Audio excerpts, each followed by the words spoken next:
Lo scontro tra vescovi e Lega continua.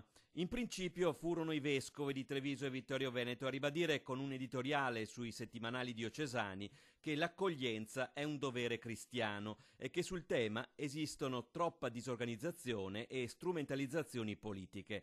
A stretto giro di mail era arrivata la risposta di Zaia che invitava gli alti prelati ad ospitare i migranti nei seminari.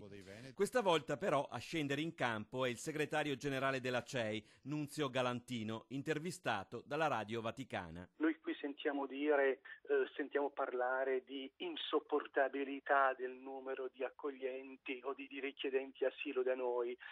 Guardate, secondo me questo è un atteggiamento che viene in questi giorni purtroppo alimentato da questi quattro piazzisti da quattro soldi che pur di prendere voti, di raccattare voti, dicono cose straordinariamente insulse. La risposta veneta alla CEI, anche questa volta, arriva dal governatore del Veneto, Luca Zaia, che in una lunga intervista a Repubblica dice: «I vescovi offendono il mio Veneto cattolico».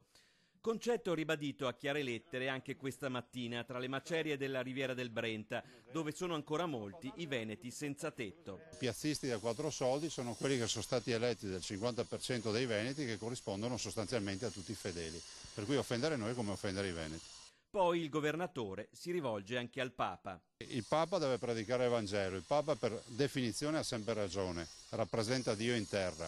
Però è altrettanto vero un Papa che ha saputo stupirci, un Papa che tutti noi amiamo, dovrebbe secondo me provare anche magari a chiamare i preti senza mediazioni e provare a parlare con i preti che dicono esattamente le stesse cose nostre. Infine, sull'ospitalità e sull'accoglienza di chi arriva con i barconi, il governatore è lapidario e non modifica la sua teoria. Ogni forma di ospitalità oggi ci dà una contabilità che è tragica, 2 su 3 non sono profughi.